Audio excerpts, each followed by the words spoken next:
Hey everybody, how's it going? It's Friday afternoon and it's Garage Talk with yours truly.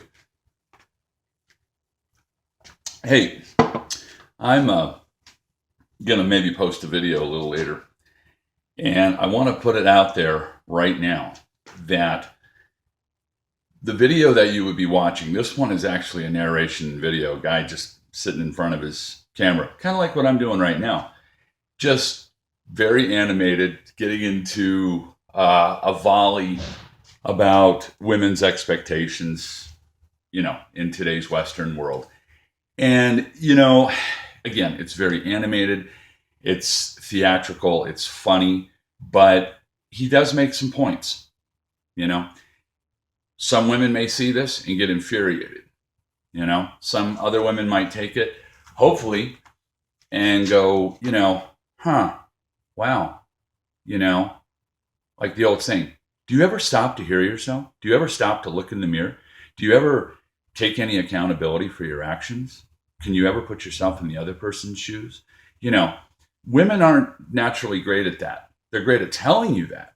And men are great at telling other men that. But you tell a woman that, and it's like suddenly you went from English to Portuguese. You know? Now, my ex wife, and this all falls under the article of constructive criticism.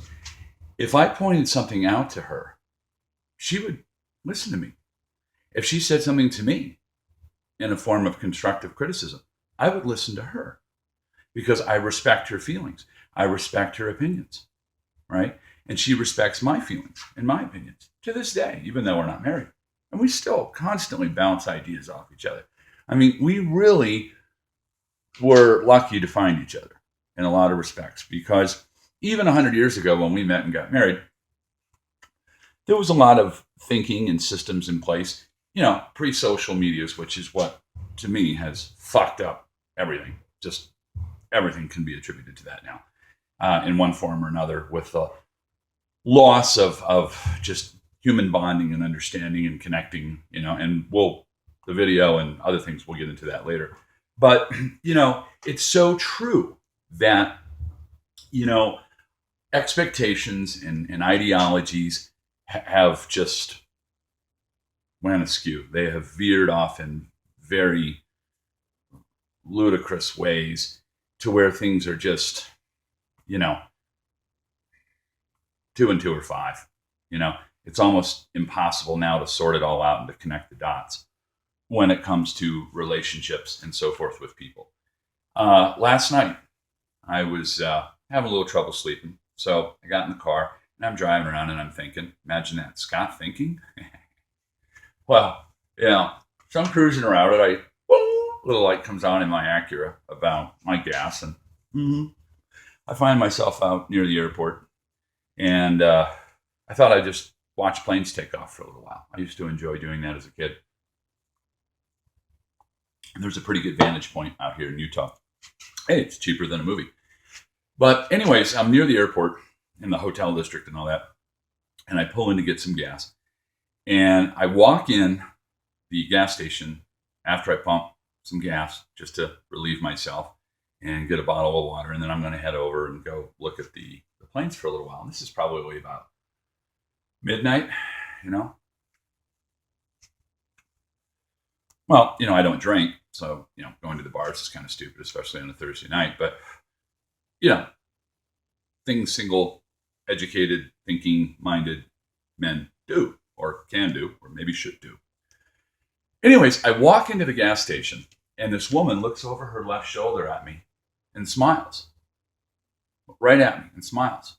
And I just kind of smiled back and went to the bathroom. But as I'm going to the bathroom, I looked over my shoulder thinking, did someone come in behind me that she knew? Now, she didn't say a word to me, but for just a second there, it reminded me how women used to look at me, and it brought something back into the frontal vortex, as I say, of my frontal lobe, my thinking of that's how women used to largely look at me. And I'm not trying to come across egotistical, but I would walk in a room and women would look at me and smile, and I would smile back. And there was just like, oh, that's different. He's kind of unique looking, Yeah, and I know I am. Sometimes it's good to be that way, and sometimes I wish I was more Joe Average. But the point was that I'm trying to get to is not to, you know, fan my feathers, is that people used to look at each other. Where I see things today, using women as an example, one of three things happens. They either look through me, they make eye contact, then quickly divert their eyes to the floor, to anything but me, as the passing goes. Or there's just a look of disdain, depending, like, let's say I've come from the gym and I'm, kind of sweaty, I'm puffed out, I've got my workout shirt on and my jeans, and I'm just going to get a couple things and head home. They look at you like, oh, who the fuck do you think you are? They don't say that. But I've lived long enough to know what looks mean, Body English is very important. You can learn a lot about a person without them ever speaking a word, if you're attentive, if you're dialed into that kind of thinking with people. Well, most people, I don't have time for that, or I don't think that way. Okay, but it helps save a lot of time too. In figuring a lot of things out. Now, I'm not saying it's foolproof; it's 100% accurate, but body English does say a lot. I think you all would probably agree with that. If you see somebody standing going, hands on their hips, head tilted, that's not the expression I got to raise at work today. No. But you get my point. So anyways, I'm going to throw a little video out there. And again, please, I work with this guy and I work with other people too. But Aaron's funny because he's a little bit like me. He's animated, he's theatrical, and sometimes he goes off on these little things, and not so much tyrants or rants, but just kind of some fodder and folly and character. But the message he's really trying to get across is, no, it's not that he hates women. No, it's not that he's some small dick, broke, junior college dropout kind of guy. No, the guy's written like 6 or 7 books, and he's a personal millionaire. Okay, self-made man. And, but he cares. He really does. He wants to see things, and he's around my age. So, we share that in common, from the growing up in the pre-technology years to, of course, nothing but technology today. He wants things to get better. He wants men and women to find common grounds again and work together, which is something that I always talk about with unity. I'm not going to dominate you. You're not going to dominate me. I'm not going to be Neanderthal. You're not going to disembowel and take my testicles and my manhood and my masculinity. No. We enjoy aspects about each other. And I think he's very accurate. Women don't want a man who's basically an Adam's apple, testicled, bearded girlfriend, okay? Or not all the time. The old saying Eddie Murphy used to say, oh, gay men are the best friends to have because they don't want anything from you and you don't want anything from them.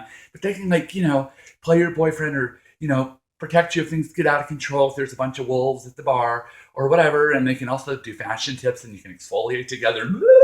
Right? And so now I'm getting theatrical. Okay. But deep down, there was a song a number of years ago.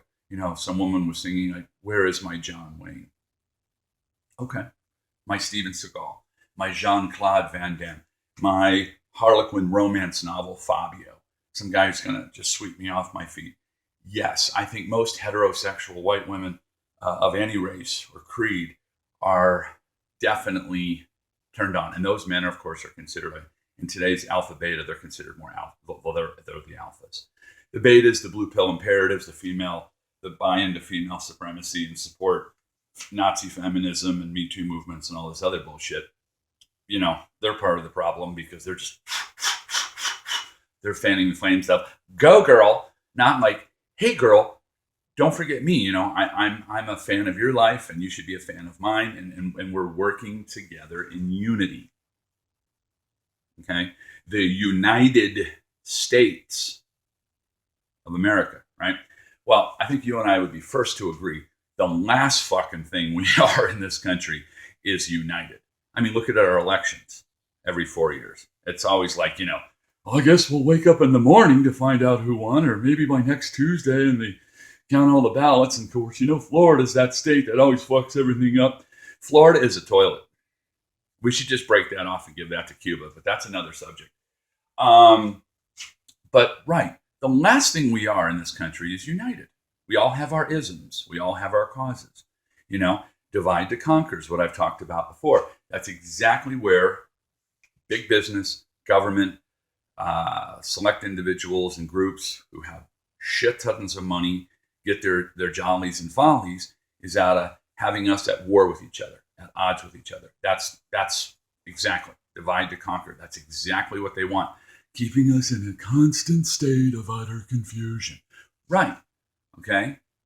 So you just don't know which end is up. Right? See the box? This end up. This end? Or do they mean the other end? This end, right?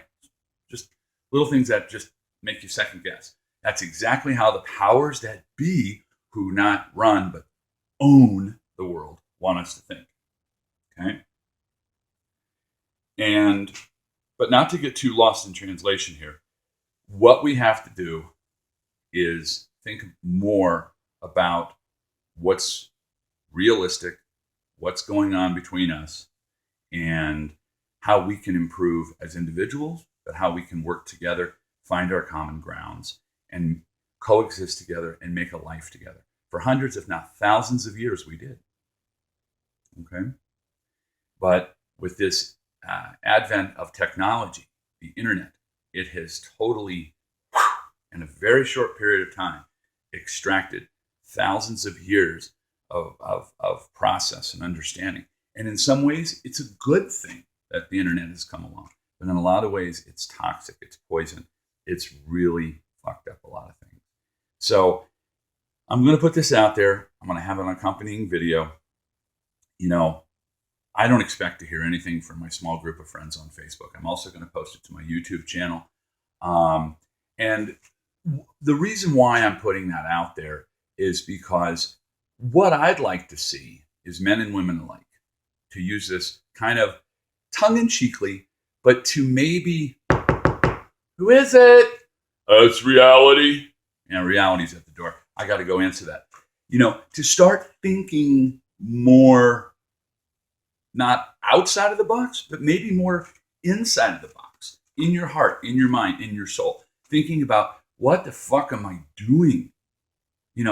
This guy's making fun of me, but yeah, maybe my expectations are a bit askew or ludicrous. All right. We'll move on. I love you guys. Have a great day. Talk later.